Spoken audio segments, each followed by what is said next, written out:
আলাইকুম sir. Sir কেমন আছেন? আসসালাম, আলহামদুলিল্লাহ ভালো। তুমি কেমন আছো? স্যার আলহামদুলিল্লাহ ভালো। স্যার রমজান কেমন যাচ্ছে? যাচ্ছে আলহামদুলিল্লাহ। আচ্ছা স্যার, তাহলে শুরু করি। জি শিওর। আচ্ছা স্যার, আপনার ক্যারিয়ার বিল্ড আপ করার পেছনের ইতিহাস বা অনুপ্রেরণা আপনার কাছ থেকে জানতে চাচ্ছি। ওকে, সো ইতিহাস নিয়ে যদি বলি, আমি যখন আন্ডারগ্রেড পড়ছিলাম সেই সময় আমার কাছে মেনলি মনে হতো যে আন্ডারগ্রেড লাইফটা kind of way to explore what are different dimension and others. So ওই সময় আমার কাছে মনে হচ্ছে দেখি একটু প্রজেক্ট করে দেখি কেমন লাগে, একটু রিসার্চ করে দেখা যেতে পারে কেমন লাগে। তো ওই সময় আমি টুকিটাকি রোবোটিক্সের ছোটখাটো কাজ টাজ করতাম, কম্পিটিশনে অ্যারেঞ্জ করতাম, যেতাম বিভিন্ন কম্পিটিশনে বিভিন্ন ইউনিভার্সিটিতে। আর ওই সময় মনে হয়েছিল যে রিসার্চ কেমন কি দেখা যায়। সো ওই সময় আমি একজন ফ্যাকাল্টিকে জাস্ট রিস করেছিলাম, দেন তার সাথে টুকিটাকি কাজ শুরু করা। সো সেখান থেকে প্রথম পাবলিকেশন আসলো। আর টুকিটাকি তখন থেকে মনে হয়েছিল যে না, আমি হয়তো রিসার্চের দিকে যেতে পারি, এখানে হয়তো আমি ভালো করতে পারবো। ভালো লাগতো রিসার্চটা। প্রোগ্রামিং এর দিকে একটু ইন্টারেস্ট ছিল, সেই ক্ষেত্রে মনে হয়েছে যে আমি যদি কোনো নর্মাল জবে যাই সেক্ষেত্রে হয়তো আমার এই স্কিলগুলো যেটুকুই আছে বা যেটুকু আমার ইন্টারেস্ট যেগুলো আছে এগুলো হয়তো কাজে লাগাতে পারবো না। তো সেখান থেকে মনে হয়েছিল রিসার্চ ফিল্ডের দিকে যাব। এখন রিসার্চ ফিল্ডের দিকে যদি ভাবি তাহলে আইদার আমি ইন্ডাস্ট্রিতে যেতে পারি, industry research and development, or academic line.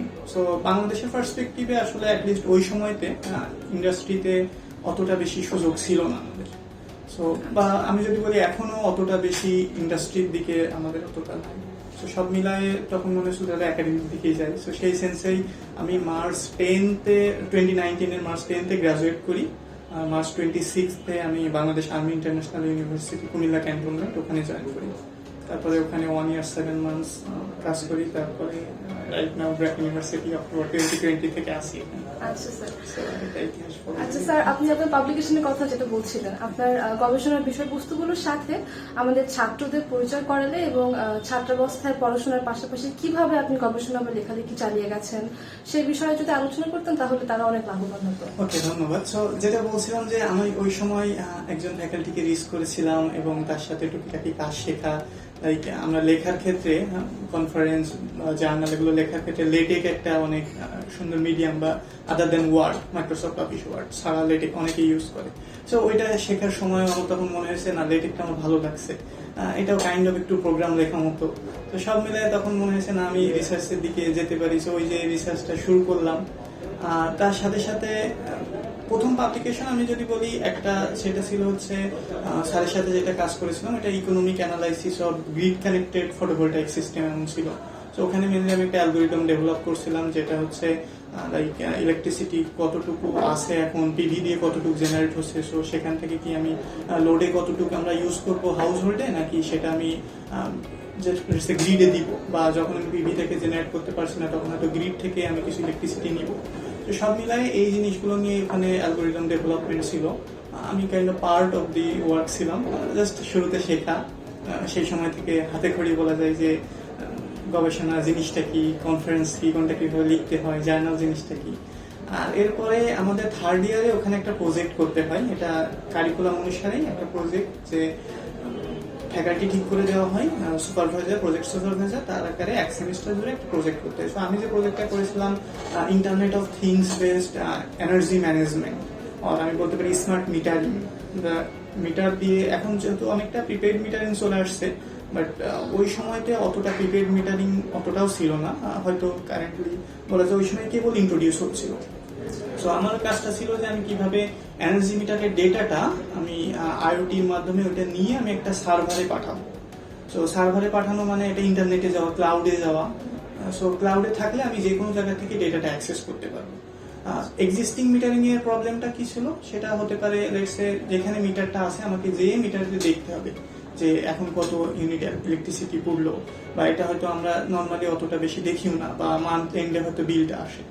So ওই সিস্টেম হলে আমি ইন্টারনেটে দেখতে পারছি, সেটা ইজিলি অ্যাভেলেবেল হয়ে যাচ্ছে। সো ইন্টারনেটের একটা সিস্টেম আমি ডেভেলপ করছিলাম, যে ইন্টারনেটের একটা ওয়েব পেজে সেখানে দেখা যাবে, আর এইদিকে আমার এনার্জি মিটার থাকলে সেখান থেকে আমি কিভাবে ওই ডেটাটা নিয়ে মাইক্রো কন্ট্রোলার এমবেডেড সিস্টেম দিয়ে সেই ডেটাটা আমি ওখানে সেন্ড করতে পারি। এবং অ্যাজ ওয়েল আমি ইন্টারনেট থেকে কিছু হোম অটোমেশন টাইপ কাজ, যে আমি ওখান থেকে আমার লোড এন্ডে কিছু কন্ট্রোল করতে পারি। সো এইটা কাজটা হয়েছিল সেই সময়। তারপরে ফাইনালি যেহেতু ইচ্ছা ছিল পাবলিকেশন বা প্রথম থেকে যে রিসার্চের দিকে যাব, তো সব মিলাই আমি ফাইনাল ইয়ারের দিকে টুকিটাকি লেখালেখি হয়েছে, কাজটা থার্ড ইয়ারে হয়েছে, বাট টুকিটাকি লিখতে লিখতে বা ওই সময় তো আমি খুবই নভিস আর কি, এখনো নভিস, বাট তারপরেও সেই সময়ও তো সব মিলাই লিখতে লিখতে ফাইনাল ইয়ারের দিকে সাবমিট করতে পেরেছিলাম। আর আলটিমেটলি ওটা কনফারেন্স হিসেবে পাবলিশ হয়েছিল আমি যখন বায়োস্টে জব করি, লাইক আফটার ইমিডিয়েট গ্রাজুয়েশন ওই সময় পাবলিশ হয়েছিল। এরপরে আমাদের ব্যাচেলর ফাইনাল ইয়ারের থিসিস ছিল, ওই থিসিসে আমি আমাদের বাংলা যে স্বরবর্ণ ব্যঞ্জনবর্ণ এই ডেটাগুলো কালেক্ট করেছিলাম, মানে স্পিচ ডেটা, অডিও সিগন্যাল, দেন এইগুলো কালেক্ট করে কিভাবে ওখানে মেশিন লার্নিং ব্যবহার করে সেগুলোকে ক্লাসিফাই করা যায়। সো এই রিলেটেড কাজ ছিল আমার প্রথম বলা যায় ব্যাচেলর থিসিস। ওটার পাবলিকেশনও আসলে পাবলিকেশন হতে তো সময় লাগে, লেখালেখি তারপরে সাবমিট করা, সো সব মিলায় এটা পাবলিকেশন গ্রাজুয়েশনের পরে হয়েছে। তো ওখান থেকে একটা কনফারেন্স করেছিলাম, সেটা ছিল IEEE রিজিয়ন 10 সিম্পোজিয়াম, ঢাকাতে হয়েছিল ওই সময়। সো ওইটাও ছিল একটা পাবলিকেশন। তারপরে এইগুলো কাইন্ড অফ আমার একাডেমিক লাইনে। এরপরে আফটার গ্রাজুয়েশন আমি অন্যান্য কাজে ইনভলভ ছিলাম, লাইক এরপরে যত কাজ করছি সবকিছু machine learning based. Machine learning ছাড়া ইনিশিয়ালি হয়তো ওই যে ইকোনমিক অ্যানালাইসিস যেটা বললাম, ফটোভোল্টাইক পাওয়ার রিলেটেড কাজ, তারপরে আর পাওয়ার রিলেটেড করা হয়নি। তারপরে ওই যে IoT বললাম, ওইটাও কাইন্ড অফ পাওয়ার রিলেটেড, যদি এমবেডেড সিস্টেম আছে। এরপরে সবকিছু মেশিন লার্নিং রিলেটেড ছিল। যেমন এরপরে আমি কাজ করেছি কিভাবে নন ইনভেসিভলি ব্লাড গ্লুকোজটা ডিটারমাইন করা যায়। ইনভেসিভলি করলে সেখানে তো অনেক কন্টামিনেশনের রিস্ক থাকে এবং অলসো কাইন্ড অফ স্ক্যারি যে এখান থেকে ব্লাড নেওয়া হবে। তো নন ইনভেসিভলি কিভাবে আমাদের স্মার্টফোনে লেটসে এখান থেকে ভিডিও নিয়ে, ফিঙ্গার টিপের ভিডিও নিয়ে সেখান থেকে প্রসেস করে মেশিন লার্নিং অ্যাপ্লাই করে সেখান থেকে আমরা ব্লাড গ্লুকোজের কনসেন্ট্রেশনটা বলতে পারি কিনা। সো এই কাজে ইনভলভ ছিলাম। এরপরে বলা যায় মাস্টার্স তো শুরু করে দিয়েছিলাম আমি। জবের পাশাপাশি মাস্টার্সও চলছিল পার্ট টাইম হিসেবে। সো মাস্টার্সের কাজের জন্য আমি ব্যাচেলরে যে ডেটা কালেক্ট করছিলাম ওখানে অন্যান্য মেশিন লার্নিং মডেল ব্যবহার করা, এবং আমি যখন কথা বলছি, তো আমি যখন স্বরবর্ণ বলি তখন আমাদের এই কথা যেখান থেকে উৎপন্ন হয় যেটাকে vocal cord, exactly vocal track বলা হয়। সো এটা অনেকটা ফ্ল্যাট থাকে, অনেক চেঞ্জ হয় না। বাট যখন আমরা ব্যঞ্জন বর্ণ বলি বা যখন কমপ্লেক্স সেন্টেন্স তৈরি করছি তখন এটা অনেক বেশি ফ্লাকচুয়েট করে। সো এই ফ্লাকচুয়েট করার জন্য এটা যখন একটা সিস্টেম সেটাকে রেকগনাইজ করতে চাচ্ছে, সেটা হতে পারে যেমন আমরা অনেক এখন স্পিচ রেকগনাইজার সফটওয়্যার ইউজ করি, লাইক মোবাইল ফোনে আমরা যখন এই যে ওকে গুগল বলি। সো এই ধরনের টুলগুলো সেটা এই যে ব্যঞ্জন বর্ণ আর স্বরবর্ণ সেইগুলো রেকগনাইজ করতে তারা কি ধরনের ডিফিকাল্টি ফেস করে বা এখানে ক্লাসিফিকেশন পারফরমেন্সে কি কি ভ্যারি করে, এই রিলেটেড কাজ ছিল। সেখান থেকে আমার একটা জার্নাল পাবলিকেশন এসেছিল যে সে টাইটেলটা কাইন্ড অফ ছিল how many MFCC to be recognised something.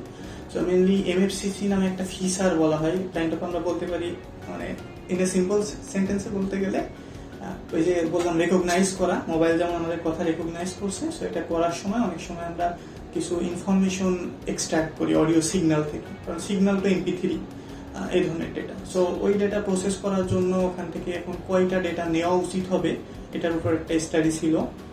তারপরে আরো একটা স্টাডি, ওইটা কারেন্টলি রিভিউ স্টেজে আছে। মাস্টার্স তো আমি রিসেন্টলি শেষ করছি, সো সব মিলে ওইটা কারেন্টলি রিভিউ স্টেজে আছে। সো এগুলো একাডেমিক লাইনে। এর সাথেও আমি এখনো কিছু স্টুডেন্ট সুপারভিশনের সাথে জড়িত আছি। অস্ট্রেলিয়া বেসড আমার ওখানে অন্যান্য রিসার্চারের সাথে আমরা কিছু স্টুডেন্টকে সুপারভাইজ করি। সো সেখান থেকে আমাদের কিছু পাবলিকেশন আছে, লাইক একটা ইন্টারেস্টিং পাবলিকেশন, সেটা হচ্ছে একজন মানুষ রেগে আছে বা সে তার ফেস দিয়ে দেখাচ্ছে যে সে অ্যাংরি, সেটা কি এক্সপ্রেশন, সে কি রিয়েলি অ্যাংরি নাকি সে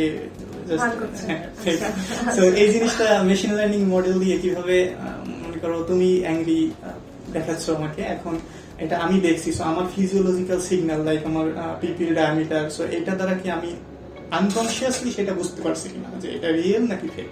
সো এটা মেশিন লার্নিং মডেল দিয়ে এখানে কাইন্ড অফ ওই ফিজিওলজিক্যাল সিগন্যাল নিয়ে মেশিন লার্নিং মডেল ট্রেন করে ওখানে দেখা যাচ্ছে যে আসলে মানুষ আনকনসিয়াসলি সেটা রেকগনাইজ করতে পারে কিনা যে সে কি রিয়েল অ্যাঙ্গার দেখছে নাকি ফেক অ্যাঙ্গার দেখছে, এরকম কাজ ছিল। তারপরে মেশিন লার্নিং নিয়ে আমরা ক্যান্সারের উপরে, ক্যান্সার সেল তো বলতে আমরা টিউমার যেগুলো বলি, সো ওই ক্যান্সারের প্রোটিন যে ডেটা, এখন প্রোটিনে কিন্তু অনেক প্যাটার্ন থাকে। তোমরা যদি বায়োলজি কনসেপ্ট থেকে একটু ভাবো, প্রোটিনে অনেক প্যাটার্ন থাকে। এখন এই প্যাটার্ন দেখে আমরা বলতে পারি কিনা যে ক্যান্সারের স্টেজটা কত। ক্যান্সারের স্টেজ বলতে ক্যান্সারকে রাফলি এরকম স্টেজ 1, 2, 3, 4 ভাবে ভাগ করা হয়। স্টেজ 4 মানে খুব সিভিয়ার স্টেজে চলে গেছে, সো স্টেজ 1 মানে বলা যায় কিউর হবে, প্রাইমারি স্টেজ। হ্যাঁ প্রাইমারি স্টেজ। সো সব মিলায় ওখানে কাজটা ছিল যে আমরা এটা করতে পারি কিনা, মেশিন লার্নিং মডেল দিয়ে ক্যান্সারের এই স্টেজটা ধরতে পারি কিনা, এই ধরনের একটা কাজ ছিল। এরপরে অন্যান্য ডিজিজ নিয়েও কাজ করা হয়েছে, like autism spectral disorder, autism নিয়ে কাজ, তারপর মাল্টিপল স্ক্লেরোসিস, তো এই রিলেটেড কাজ আছে। ক্যান্সারটা আমাদের রিসেন্টলি অ্যাকসেপ্টেড হয়েছে, ইনশাআল্লাহ সামনে ইউএসএ একটা কনফারেন্সে পাবলিশ হবে। সো সব মিলাই এই আর কি চেষ্টা করে মেনি যাচ্ছি। Many congratulation sir. স্যার আপনি মেশিন লার্নিং নিয়ে অনেক কাজ করছেন। স্যার কিভাবে আপনি মেশিন লার্নিং এর সাথে পরিচিত হয়েছেন এবং মেশিন লার্নিং এর সাথে যদি আপনি আমাদের ছাত্রদের পরিচয় করাতেন? ওকে, সো মেশিন লার্নিং আমি শিখতেছি বলবো, আমি পরিচিত হয়েছি বিভিন্ন অনলাইন কোর্স দিয়ে। আমি kind of a big fan of online courses. So আমি মাঝে মাঝে অনলাইন কোর্স করি সময় থাকলে, এখনো বেশ কিছু কোর্স কন্টিনিউ চলছে। সো আমি কাইন্ড অফ আন্ডারগ্রেডে থাকতে ওই সময় অনলাইনে কোর্স করতাম। কোর্স বলতে কোর্সেরা থেকে এনজিওএনজির বেশ কিছু কোর্স অনেক বিখ্যাত মেশিন লার্নিং এর জন্য। তারপর ডেটা ক্যাম্প নামক একটা ওরাও আর কি কোর্স প্রোভাইড করে, কোর্সেরা যেমন প্রোভাইড করে ডেটা ক্যাম্পেও আছে। ডেটা ক্যাম্পও আমার বেশ ভালো লাগতো, ওখানে আমরা নিজেরা প্র্যাকটিস করতে পারতাম। মানে ওদের কোর্স এনভায়রনমেন্টে ওখানেই প্র্যাকটিস করা যায়, ওখানেই প্রোগ্রাম লিখে ওখানেই এক্সিকিউট করা যায়। সো এখান থেকে আমরা শিখছি। টিল নাও আমি মোর দ্যান 20 কোর্স কমপ্লিট করছি related to machine learning, deep learning.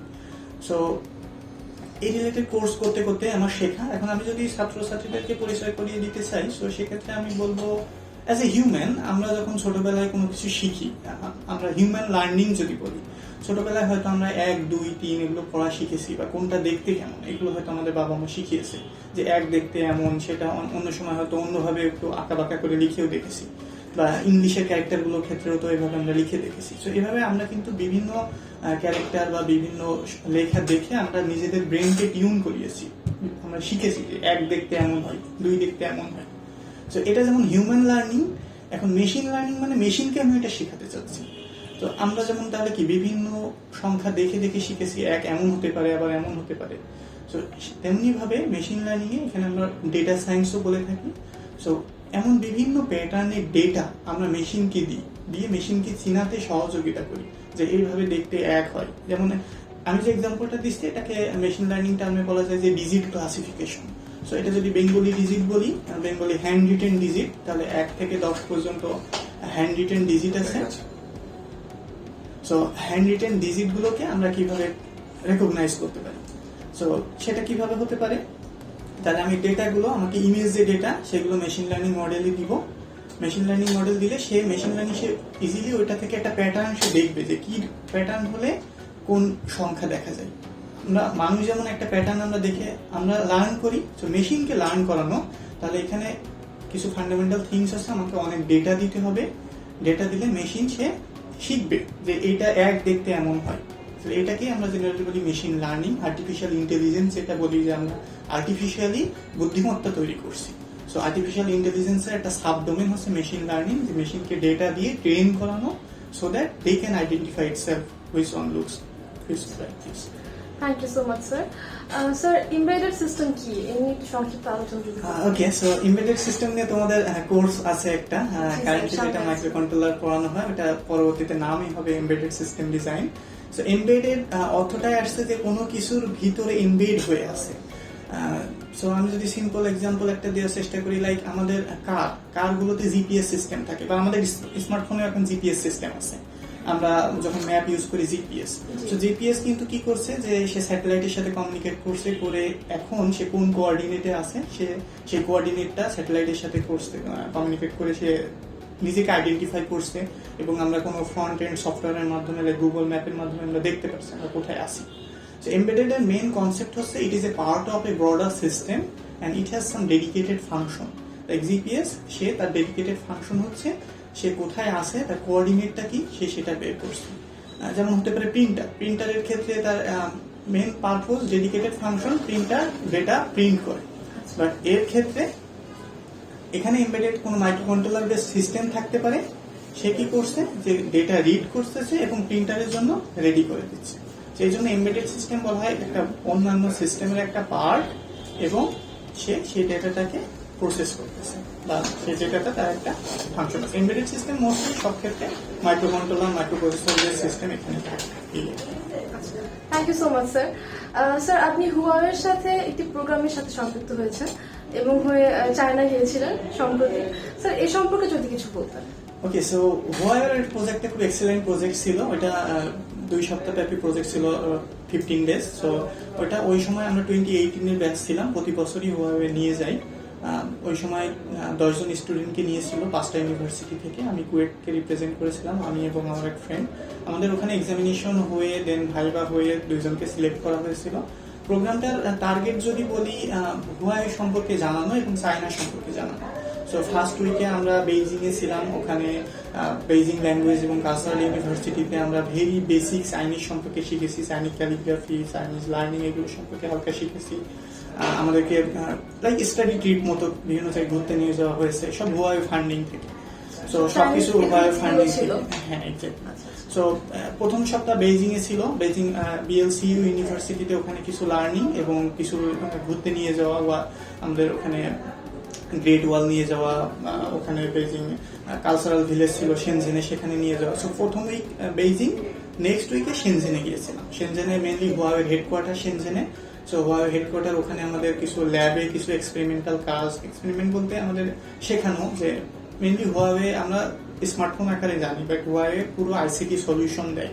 Huawei অনেক ব্রড স্কোপ আছে। সো সেখানে কিভাবে আমরা 3G 4G বেজ স্টেশন যেগুলো বলি, আমরা টাওয়ার বলে যেগুলো জানি, নেটওয়ার্ক যেগুলো আমাদের মোবাইলে প্রোভাইড করে, তো এই বেজ স্টেশন কিভাবে কনফিগার করতে হয় এগুলোর উপরে ল্যাব করেছি আমরা।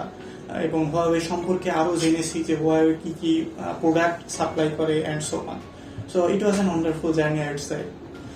আচ্ছা স্যার, আমরা বুঝতে পারছি। স্যার, গবেষণার দিকে এখন অনেক শিক্ষার্থী মনোনিবেশ করছে। আমাদের বাংলাদেশের গবেষণার সেক্টরের সম্ভাবনা এবং এই সেক্টরে ক্যারিয়ার বিল্ড আপ করতে চাইলে শিক্ষার্থীদের কোন কোন বিষয়ের প্রতি মনোযোগী হওয়া উচিত বলে আপনি মনে করেন তা জানতে চাচ্ছি। Okay, so it is a good thing that recently many students are involving in research and they have so much interest to do research, the faculties and individually as well. So of course, this is good thing because without research you cannot do many things. Research main idea হচ্ছে problem solve করা। So আমাদের দেশে কিন্তু অনেক problem আছে, like recently তুমি যদি দেখো, রিসেন্ট কিন্তু কাইন্ড অফ ডায়ার হওয়া আউটব্রেক মতো বলা যায়। এটা কাইন্ড অফ পানি থেকে সমস্যা বা এমন নিউজ আমরা দেখছি, হয়তো ওয়াটার কন্টামিনেট হয়ে গেছে সিওরেজ লাইনের সাথে বা এমন কিছু। সো তাহলে এক্ষেত্রে কিন্তু আমাদের এটা একটা প্রবলেম। তাহলে এই ধরনের প্রবলেম বা আমাদের যত দেশে যত প্রবলেম আছে, তো এগুলো সলভ করার জন্য আমাদের রিসার্চ করতে হবে। সো এই জন্য আমরা যত রিসার্চ করবো আমরা হয়তো এই প্রবলেম সলভিং এ কন্ট্রিবিউট করতে পারবো। এটা একটা বিষয়। আমাদের মোটিভেশন যদি বলি, কেন আমরা রিসার্চ করবো, to make our life better, one of the thing, our peoples life better.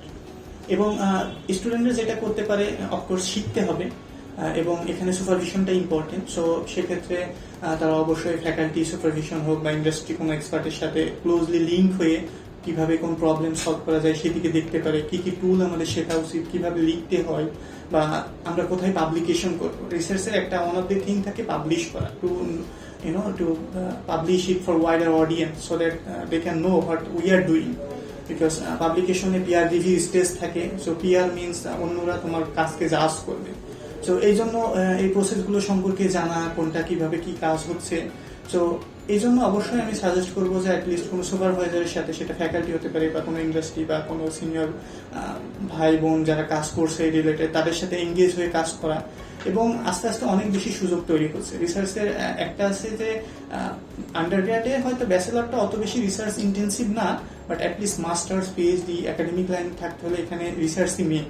এখানে এগুলোকে বলা হয় রিসার্চ ডিগ্রি। এগুলো রিসার্চের উপরে ফোকাস, এগুলো করা যাবে। তাছাড়াও অনেক বেশি ইন্ডাস্ট্রি এখন গ্রো করছে বাংলাদেশে। Maybe Bangladesh council for scientific and industrial research নামে একটা অর্গানাইজেশন আছে, তারা রিসার্চ অ্যাসোসিয়েট বা এভাবে রিসার্চ পজিশনে তারা রিক্রুটমেন্টও করে। তো সেখানে চাইলে স্টুডেন্টের রিসার্চ এক্সপিরিয়েন্স থাকলে তারা সোললি রিসার্চ পারপোজের জন্য সেখানে জব করতে পারবে। বা অন্যান্য তোমরা হয়তো জানো যে বাংলাদেশ এগ্রিকালচারাল রিসার্চ ইনস্টিটিউট, তারপর রাইস রিসার্চ ইনস্টিটিউট, সো এমন অনেক রিসার্চ ইনস্টিটিউটও আছে এবং এগুলো গ্র্যাজুয়ালি গ্রো করছে, যেখানে আমরা যদি বলি ক্যারিয়ার পার্সপেক্টিভে সেদিকেও স্টুডেন্টরা যেতে পারবে। So of course it is a good prospect for all students. Thank you so much sir.